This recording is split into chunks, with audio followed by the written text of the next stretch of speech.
We are very fortunate tonight to do kind of a recap and a look forward. So I'm really excited. There's been so much been happening with regards to regulatory and legislative issues that are truly impacting the profession on huge levels this year. Usually things happen a little more steadily, but this year seems to be a blockbuster year. And I'm eager to hear from our guest, Mark Cushing, who is the CEO for the Animal Policy Group, and his colleague, Loren Breen, on what does this mean for us as we look into 2024. The best part about having this conversation right now is the fact that we are going to be going into VMX and WVC, and we have the opportunity to understand what all this knowledge is going to mean for us as we move ahead. So if you don't know who I am, my name is Catherine Haskins, and I am the founder of the Bridge Club.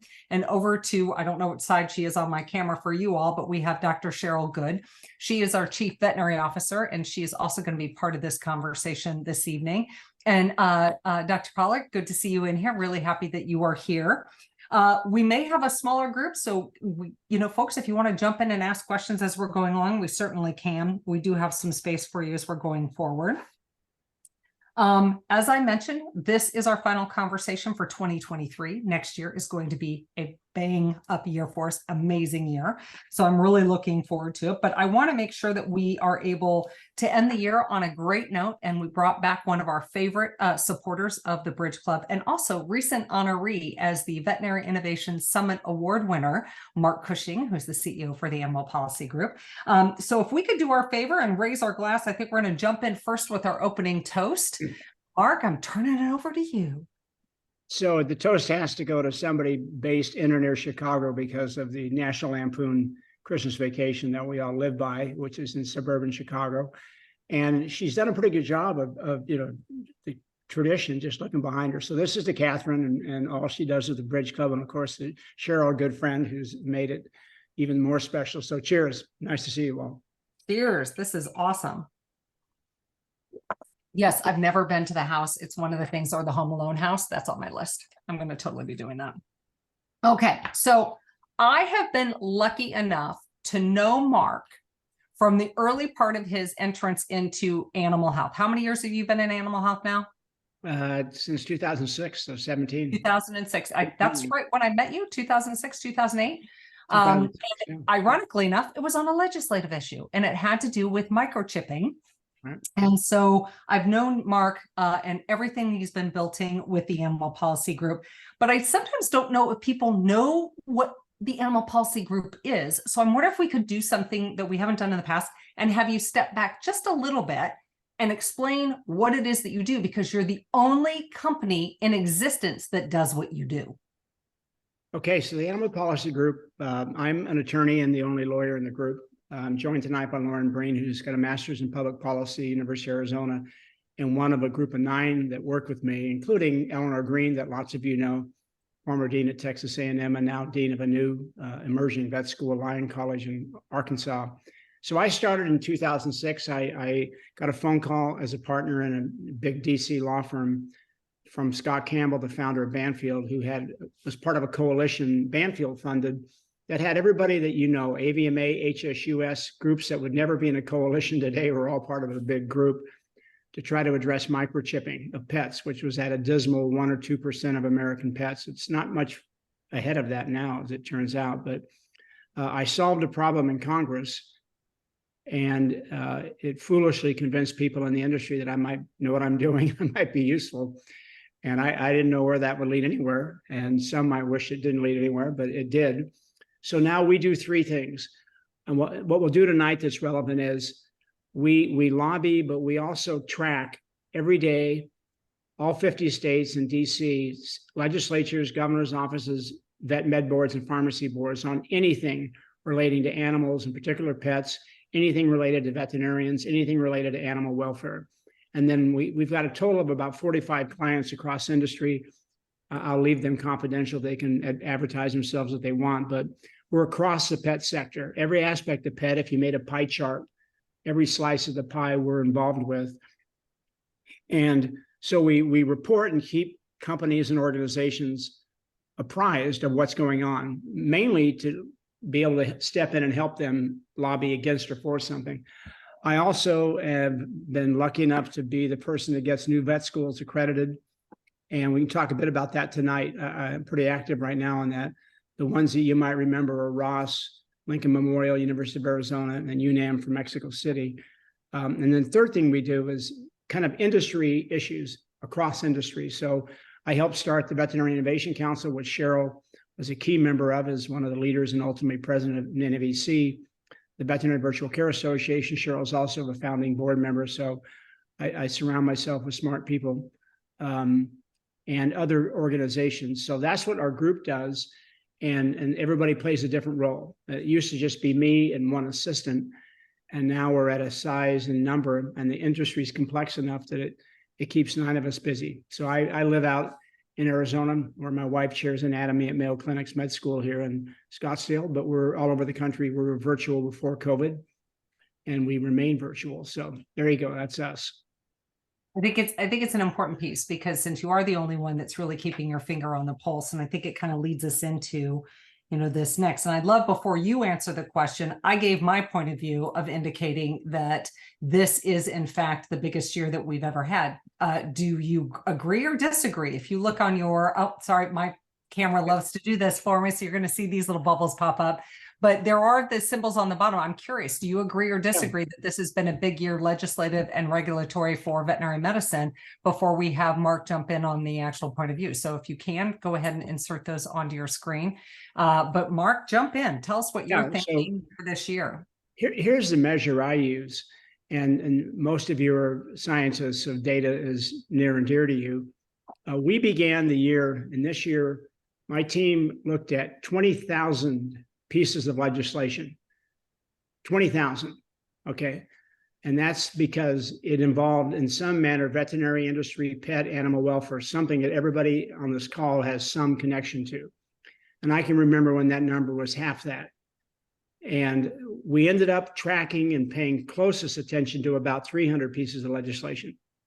But the point is, the pet industry in particular, and pet healthcare especially, has so much emerged on the national scene and is the attention of not just consumers, 70% of people owning pets, veterinarians, investors, regulators, and so forth, that when you achieve the kind of notoriety and fame and success and acceptance that pets now have, it inevitably leads to legislation. Why is that? People want to protect, people want to regulate, they want to stop, they want to change. It's now important to them. And if you're involved in growing celery, you wouldn't have to track 20,000 pieces of legislation, I assure you. You might find 5 pieces that are important. So the industry is very much not under attack, it's under scrutiny. And legislatures, of course, allow anybody to show up and get a sponsor from the legislature. Cheryl knows this well. We work together in Michigan. So it's not hard to get a piece of legislation introduced. And if the number 20,000 shrinks to 300, obviously a lot of legislation just goes to the side.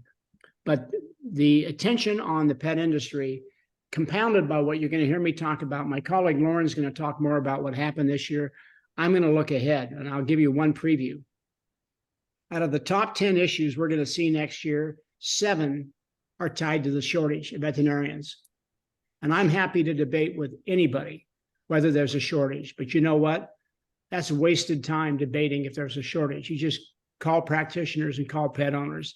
And at every level, veterinary technicians and nurses, veterinarians, getting appointments, it's painful right now. And people feel it. And that has implications.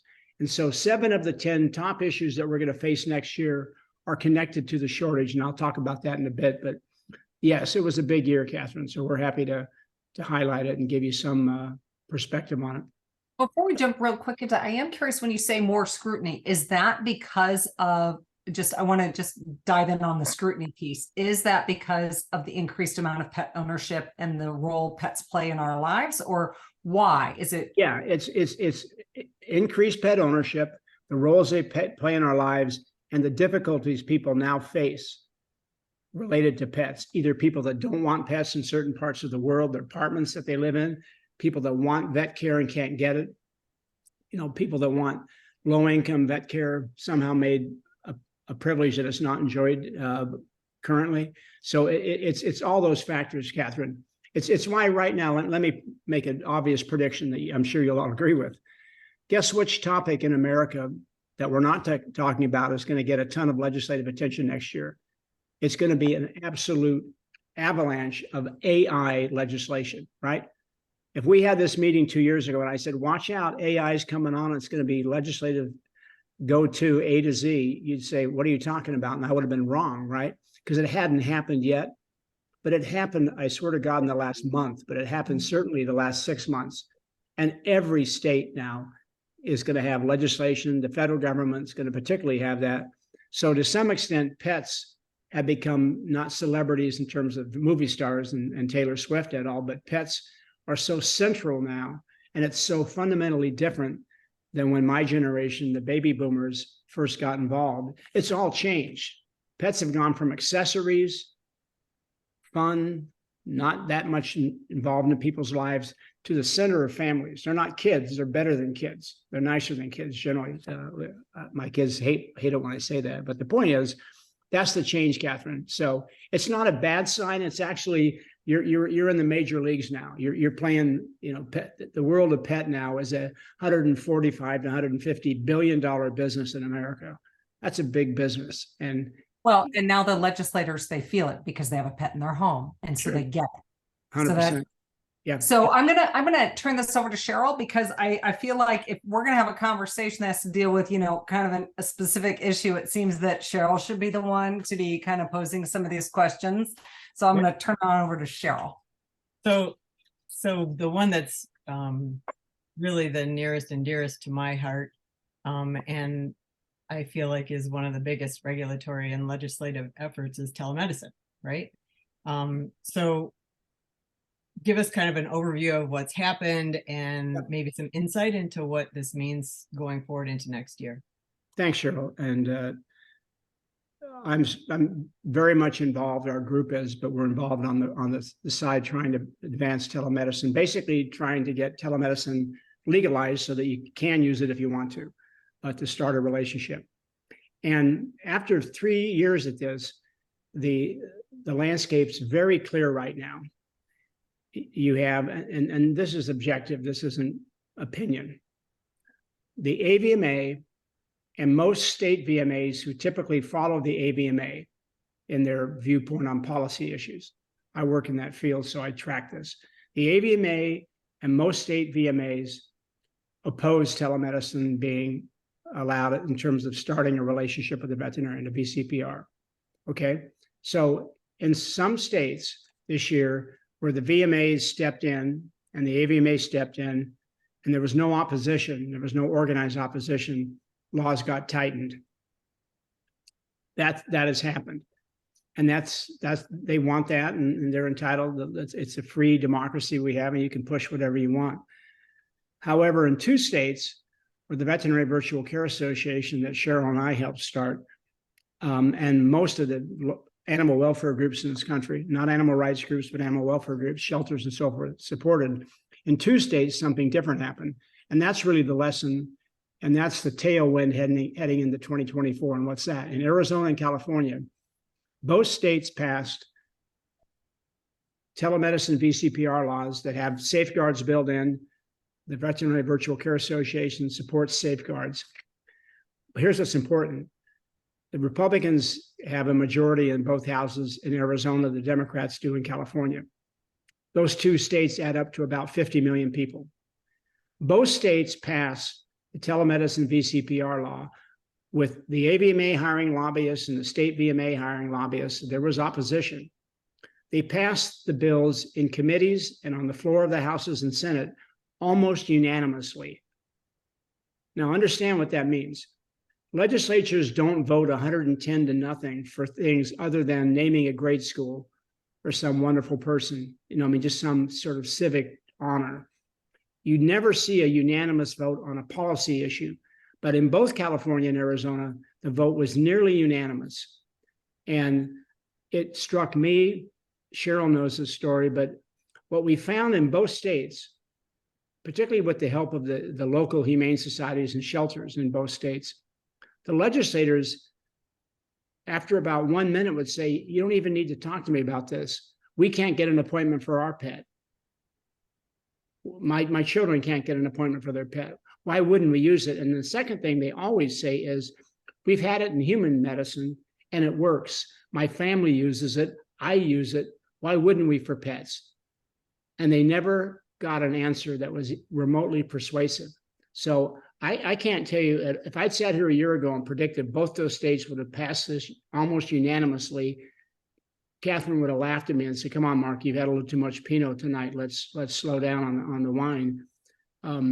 Honestly, and that's the most significant thing that happened, not just the passing of the bills in those two states that are bellwether states, but how large the vote was. In Florida, a very red state, it's as Republican as you get.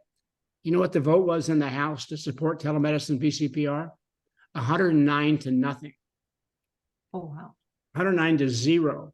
One senator stopped the bill from getting a hearing in the Senate, or I would have mentioned Florida as the third state.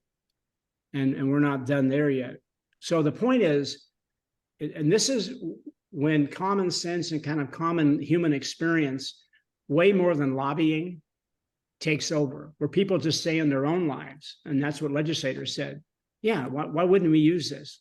We can't get an appointment, of course. It's not the only thing we'll do. We won't do surgery. We won't have controlled substances. We won't do terrifying things. And the good news is, and I'll kick you to the next issue, Catherine, in Ontario, Canada, 15 million people for 6 years.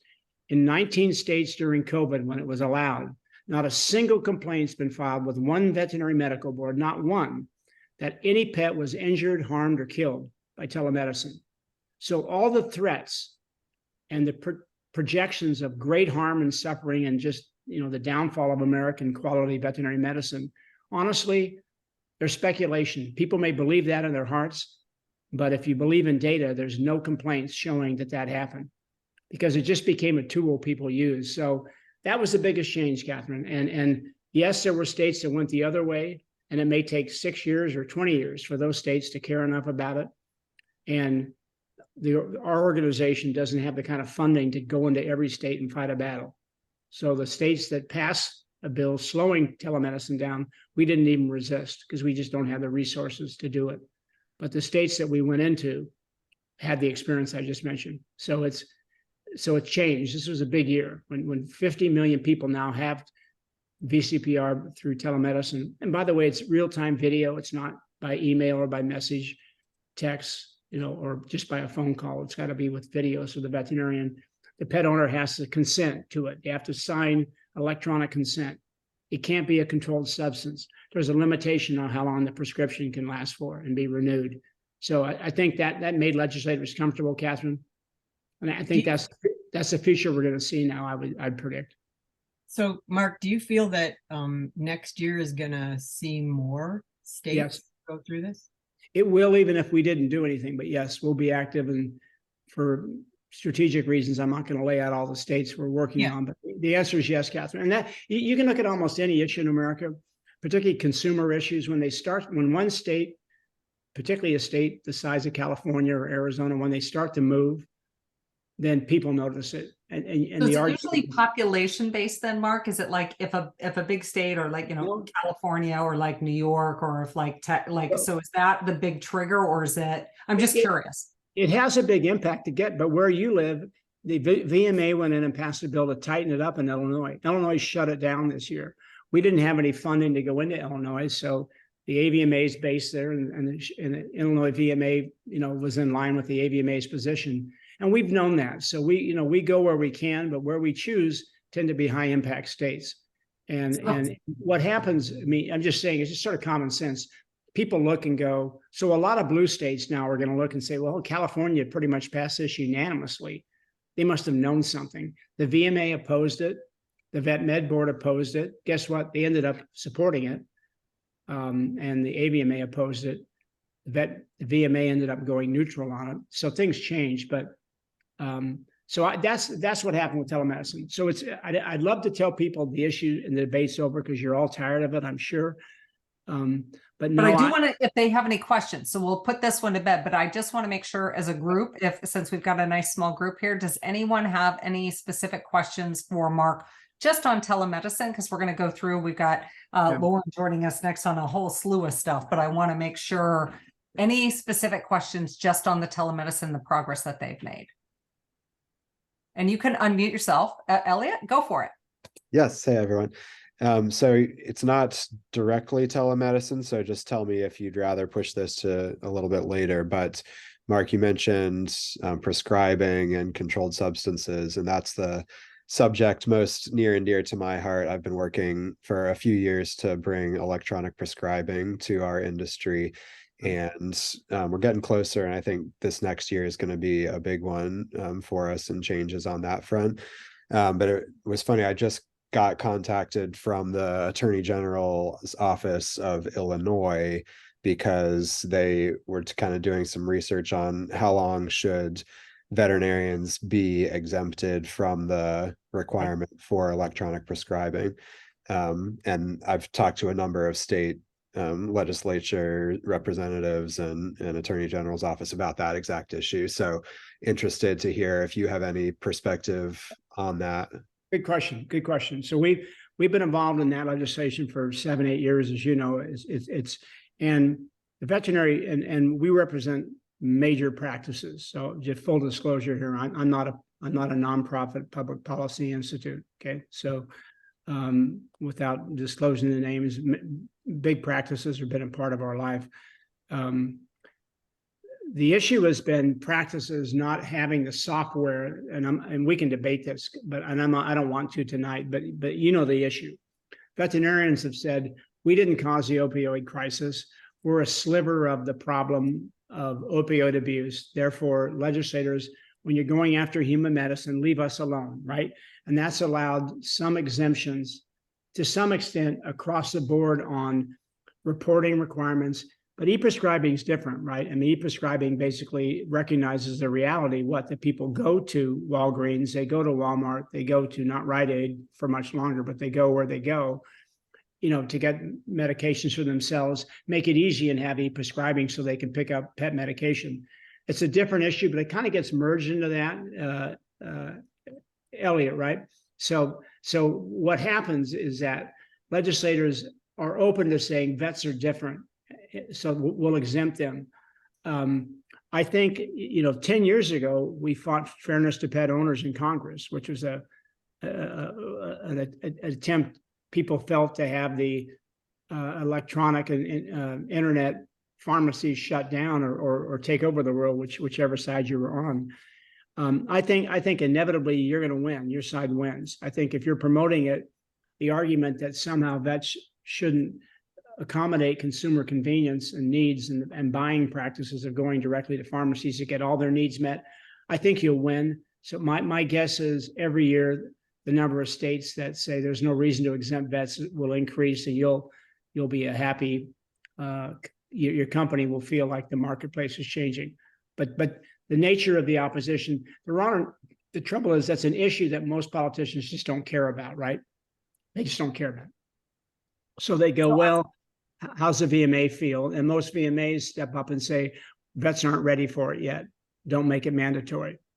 It's really interesting, Mark, though, because I had a pharmacist who actually would not allow me to do a written prescription for a controlled substance and have the client bring it in. One pharmacist in the whole entire city would not allow that. He said I had to send it in electronically, and I said, we don't have that. and so he would not accept it at all. We had to go to another pharmacist. It was crazy. It'll happen fast too, Elliot. Once a few more states go that direction, it's just going to seem like this is the world. I mean, who doesn't think the world's electronic right now, right? I was in a meeting yesterday of my team that Loren Breen was part of, and she had to laugh. I talked about, well, we have to see if we have a tape recording. I stopped and said, did I actually use the word tape? and I was the oldest person in the room. They had to be polite to me because, I founded the group, but it was really funny. I thought, good God, he talks about tape. Well, I think pretty quickly we're about to just accept it, that if you do anything, do it electronically, make it convenient. And I think for practices, the same reason practices will adopt telemedicine. If your client base wants more convenience, woe be the practice that says, hell no, we're not going to give it to you. So I don't want to take the whole time on this, but it's a good question, and I'd be happy offline to discuss it more. We track that issue very carefully, so we're pretty familiar with it. I'm going to jump over. We'll come back on another topic on that, Mark, because I really want Loren to jump in, because this is just one of many issues that have come forward, right? So in 2023, there were more issues that came forward that you're going to kind of go through. Do you want to first jump in and talk? I know Mark's going to talk about even more, but like the access to care and the shortages and what has occurred. Yeah, so we all know telemedicine is this really strong tool we have to address shortages. And we've seen other complementary approaches states have taken, and that's relaxing licensing requirements. And it's no surprise that these shortages are acutely felt in shelters. So I wanted to start with 2 bills we saw related to that. Florida passed a bill to allow out-of-state veterinarians to provide volunteer spay and neuter services and preventative care. And Maryland passed a similar bill. And these are states where the prior service requirement is 3 and 5 years. Wyoming reduced its prior service requirement in general from 5 years to 3. And ideally, we'd like to see a lot more reciprocity bills or states increase the flexibility in prior service requirements. New Mexico is going to require their vet board to expedite all out-of-state license applications and process them within 30 days. And we also saw student loan repayment programs emerge as a top issue last year. And that's continued into this year. So we saw 23 bills across 13 states and 2 in Congress even. So far, only 5 of those have passed. And then the last trend I wanted to talk about for this specific question are the prohibitions on non-compete agreements. So this became one of our top issues this year, and the FTC is considering a national ban, and Congress is considering 3 bills. A lot of states piggybacked off that, and we saw 37 bills across 17 states. So 2 immediate questions that I have. Yeah, So okay. immediately. So out of curiosity, does a non-compete ban exist in any other profession? Yeah, and Mark is really familiar with this. I think it's all over the place. familiar. Yeah. They're all over the place. The only profession they don't exist is mine, legal. Oh, You know, partly why lawyers know one thing: the more lawyers, the better. The more lawsuits, the better. In other words, it's just the opposite of what you think of most professions. So, but yeah, no, non-competes are all over the place, and they're under attack. But veterinary medicine right now, because anybody who's a veterinarian on this call, if they hinted that they were unhappy and wanted to maybe move, would have 20 offers in their inbox probably within a day. And so if one of those 20 says, yeah, but you've got to sign a non-compete for 5 years, that offer goes, gets deleted. So the pressure, the support didn't change, but the pressure on it seemed like, why it's almost silly. The marketplace isn't going to respect it. But anyway, but veterinarians didn't invent it, and they won't be the last ones to use it. so then my second question, which I constantly have, and poor Mark is always having to shake me to go, that's just veterinary medicine. Why is there, specifically in shelters, why isn't it easy breezy non-competes? Not non-competes, I'm sorry, reciprocity. I don't know. Is it because of state lines with licensing? Is that the issue that is causing for the shelters? Well, shelters So- have, Go ahead, Mark. No, please, you go first. I'll add Okay, something. Mark will probably add on to what I have to say, but yeah, the reciprocity limitations can be pretty strict in some states. Hawaii, for instance, requires you to have 10 years of service. Some are 3, some are 5. And I was on the board for addressing veterinary shortages, and they really wanted to increase reciprocity flexibility all over in Florida. And the bill they ended up getting was just for shelter services. But I think a lot of these places would like universal reciprocity, and kind of the thing they end up with is just enabling access to care in shelters where they most need it. Let me add a couple of points here, Catherine, because veterinary medicine is probably the most restricted profession in the country. Lawyers, doctors, nurses, architects, you go down the line. You can move into another state if you pass a national board exam. So here's the issue. Why should someone who passed the NABLE have to show that they practiced for 10 consecutive years in their state before moving to Hawaii. Seriously. But that's what they do. In some states, many states, it's 5 years.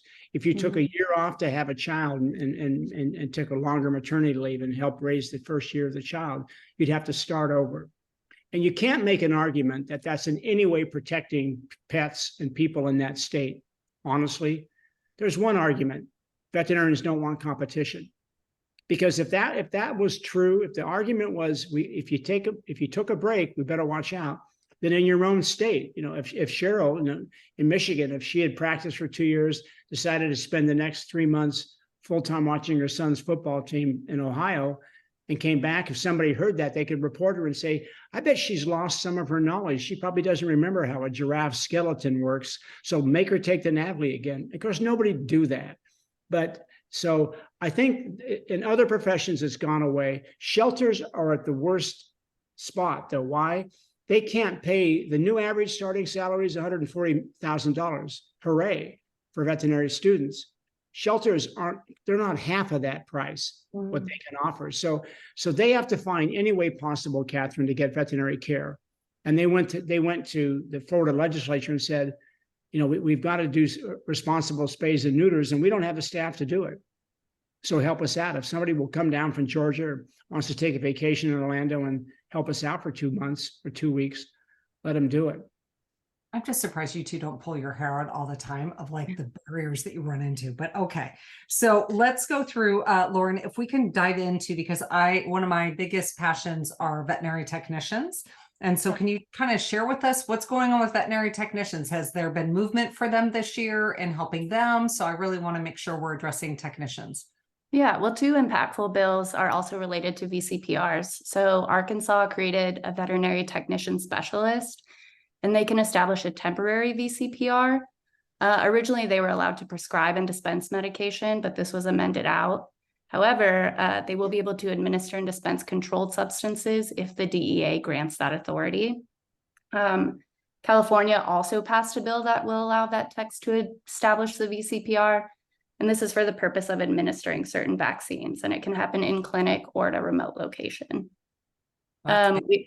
And then for licensing, we saw 12 bills. Iowa is the only one that's passed so far, with Massachusetts and New Jersey still pending. And then we had additional bills. So we saw a scope-related bill in Iowa, adopting a nurse title in West Virginia. And North Carolina passed a bill prohibiting the use of the vet tech title. We saw a similar bill in South Dakota die. And then on the regulatory side, Nevada, New Hampshire, South Carolina all had vet tech and assistant rules take effect. And we hope to see these states ramp up in title protection and granting these tasks and scopes to vet techs. Really Catherine, if we had 1 minute left and our show was over, the message I give is the dominant issue for the next 5 years is going to be vet tech, vet nurse related licensing. The pressures to let trained professionals do more and to give them greater career path opportunities is intensifying. And the arguments against it based upon human healthcare get less and less powerful because people have the experience of what nurses do in their own medical care. Same thing applies to mid-level professionals, which is a hot topic we'll get to maybe 10 minutes from now. But yeah, you're going to see a lot more veterinary technician licensing. But the big issue there is what? Okay, you now set up accreditation requirements, schooling requirements, board passage, right? I've been a vet tech for 25 years. I know more about veterinary medicine than most doctors. I had to support my family and came right out of high school and went to work for a vet and never got any further training. Do I get grandfathered or grandmothered in, right? Big issue. And people, imagine how strongly people feel about that. Yeah. And so that's been, there's still about 10 states out there. Florida is one of them, a big state, right? Big state. Minnesota is one. Major states that don't license vet techs, which means those states license almost everything else. But they say that profession is not worthy of licensure and standards and accreditation. And that's why NAVTA legitimately pushes and says, come on, it's time for every state to step up. It'll eventually happen, but it'll probably be a number of years before all 50 states line up. And Loren tracks it, year to year, and that issue never goes away. So before we go into Lauren's other two issues, I want to make sure any questions that you all have, I want to make sure you're being able to jump in and ask specifically about with the veterinary technicians and the shortages and access to care. She's got two more really cool ones too.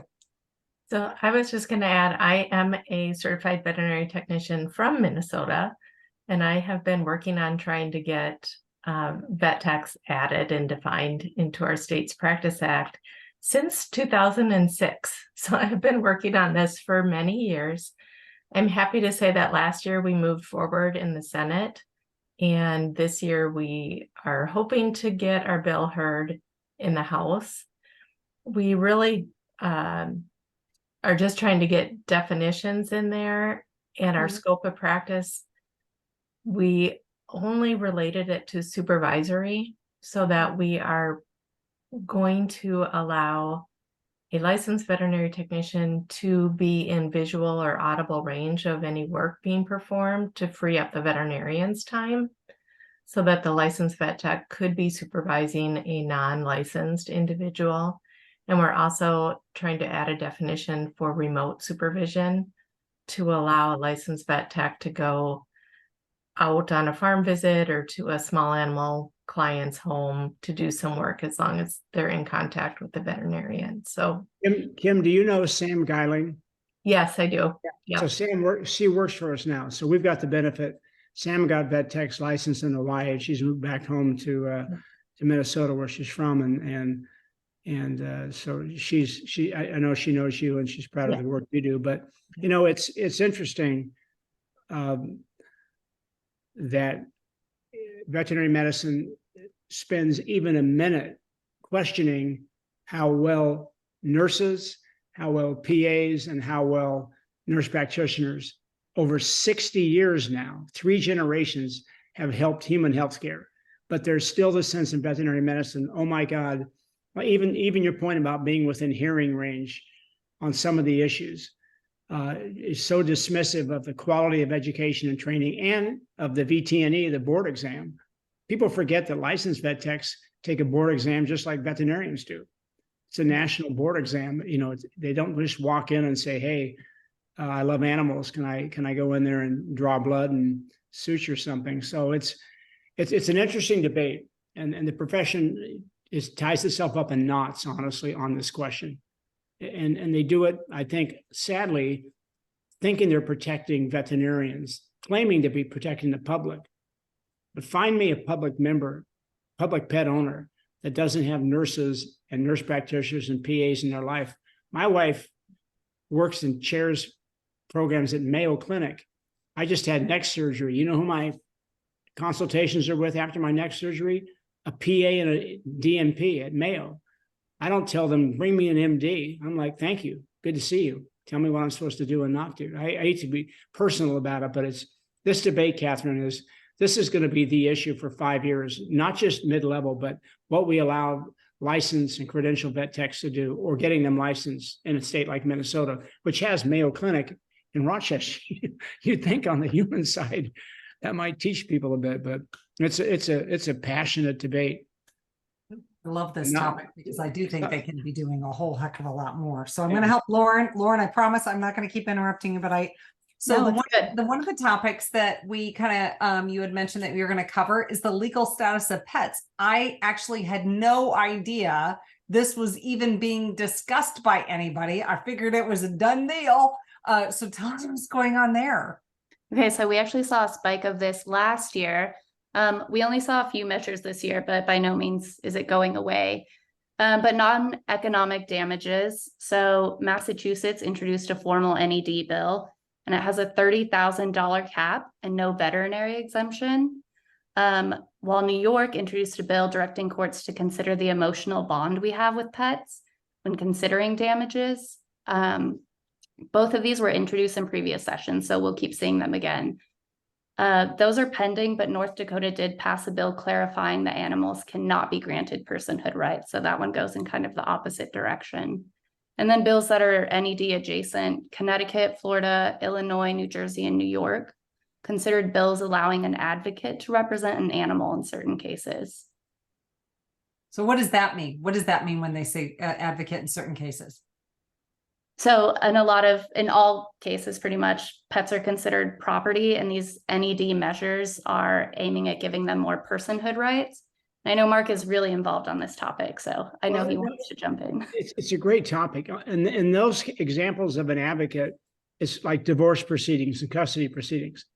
Now, you don't let a chair or a table or a car hire a lawyer to say, I get to step in and decide whether the husband or the wife gets custody. But there's a push to have pets represented. And the issue is, you can have whatever view you want on that issue. And there's good arguments on both sides. But once you introduce that idea, do you open the door to what? Remember, everybody in this phone call, because of English common law, except in Louisiana, which is under French code law, but under English common law, pets have always been deemed personal property. Their legal status in a court proceeding in a lawsuit against a veterinarian for malpractice and surgery that killed a pet, okay? Their legal status is that of a chair. If somebody comes into your house and breaks an antique chair that you had from your great-great-grandmother, you don't get to argue about the emotional loss that caused you, however legitimate that loss is. It's personal property. What would it cost to replace it? What did you pay for it? And that's what happens with veterinarians. That's why we don't see veterinary malpractice cases. Lawyers sue doctors because they get a third of the judgment. A $10 million judgment against an OBGYN is a $3 million fee for a lawyer. A judgment against a veterinarian in a surgical case might be a third of $150. And so our premiums for liability insurance are extraordinarily low compared to $200,000 for an OBGYN in many states. That's been the issue. I have fought, and Loren knows this, for the 17 years I've been involved. My job for clients has been to always make sure that law doesn't change. Every new generation of veterinarians and pet owners goes, wait a minute, pets are like family. Why don't we get the same deal? But you want to upend the veterinary profession and you want to raise prices and costs, change that law and have veterinarians paying $10,000, $25,000, $50,000 a year in liability policies, and watch how that affects practices. So it's that issue of personhood, Catherine, sometimes isn't directly about damages, but it's viewed as the next step. It leads to, and it's, we're not alone in being involved in the issue, but but it hasn't steamrolled.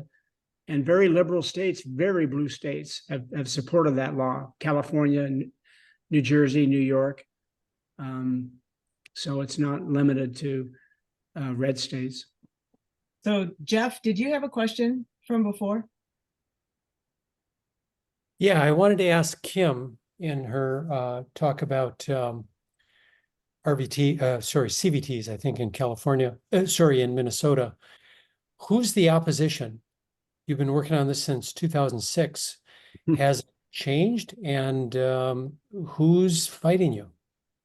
I think in the beginning, I was told to get all our ducks in a row. And for me, that meant getting all the veterinarians on board, because veterinarians can train individuals on the job and call them veterinary technicians.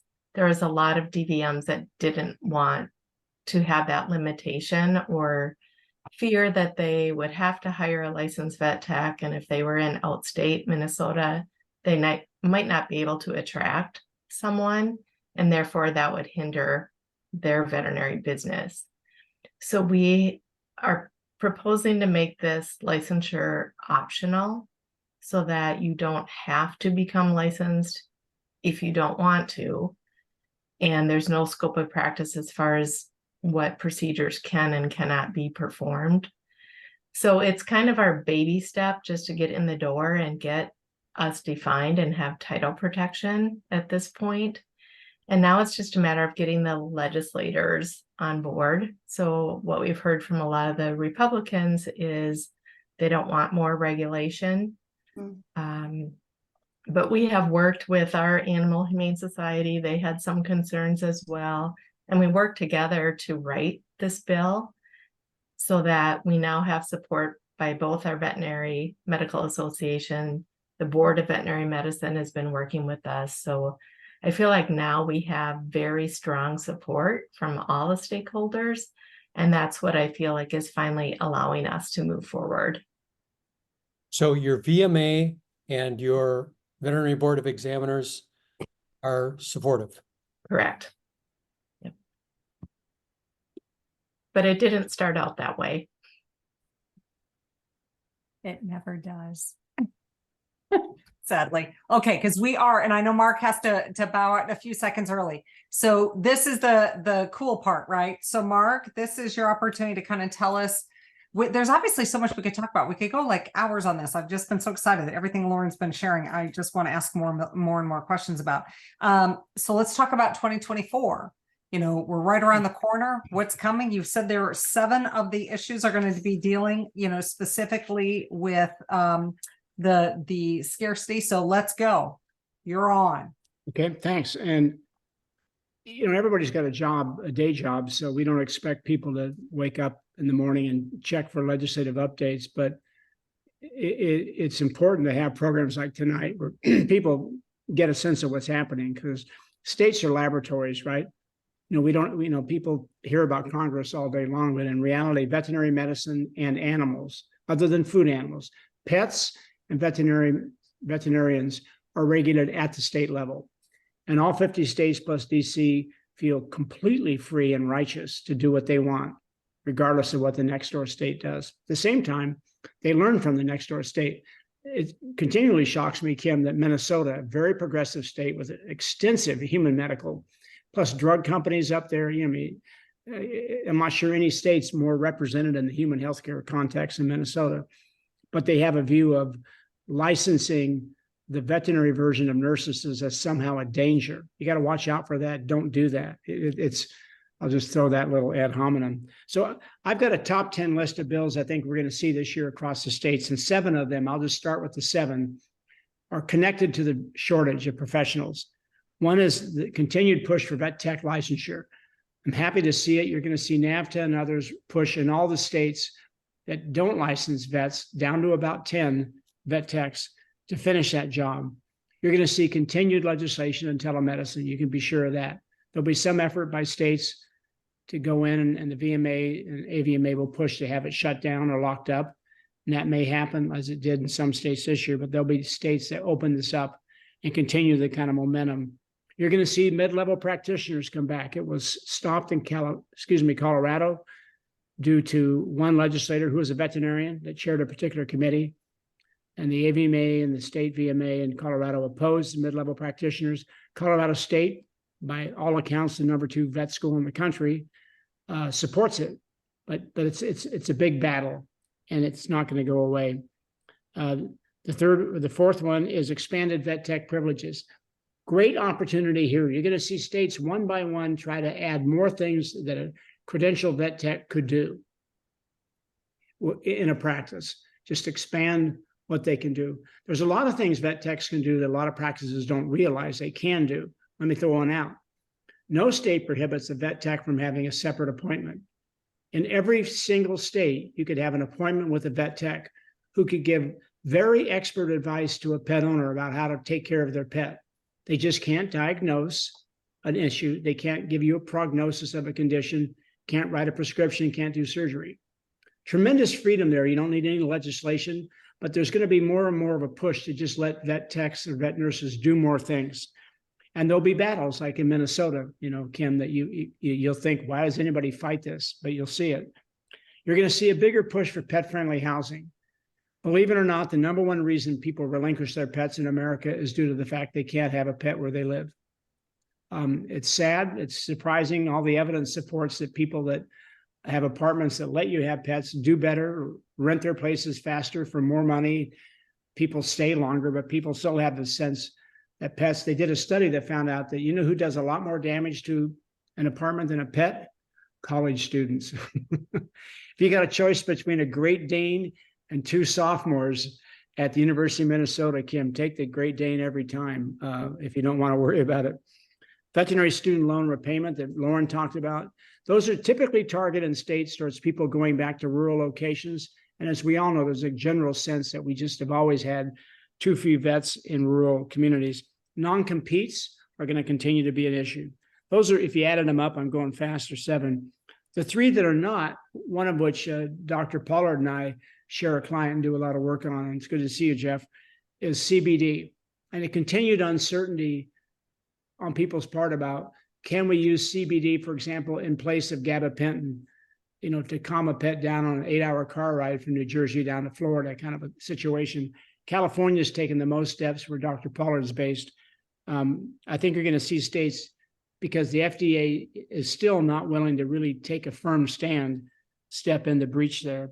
The second one is non-economic damages, the issue that Loren, last year, somebody took their foot off the gas pedal, but the prior 2 or 3 years, there were more and more states wanting to really push that.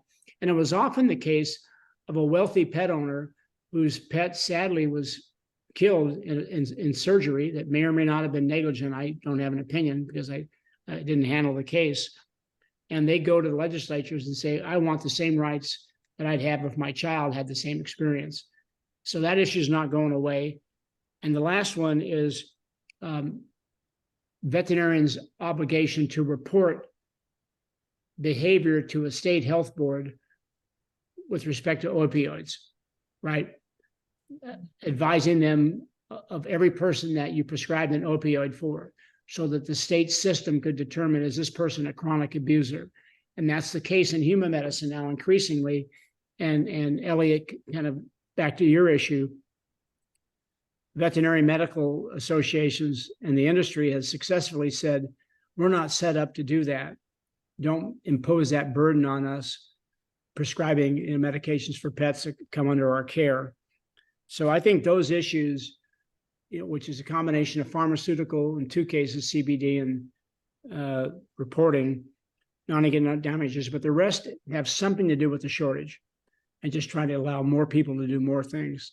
So Mark, can I ask a question on that last thing you talked about? Because we have to report any controlled substance that we use in hospital or that we dispense, and we have to do it electronically, and it goes to the feds. So I guess I don't understand what you're talking about, because we have to do that. If we write a prescription and it goes to a pharmacy, then it's up to them. States very much differ, and there's been a lot of pressure on states. On the human side.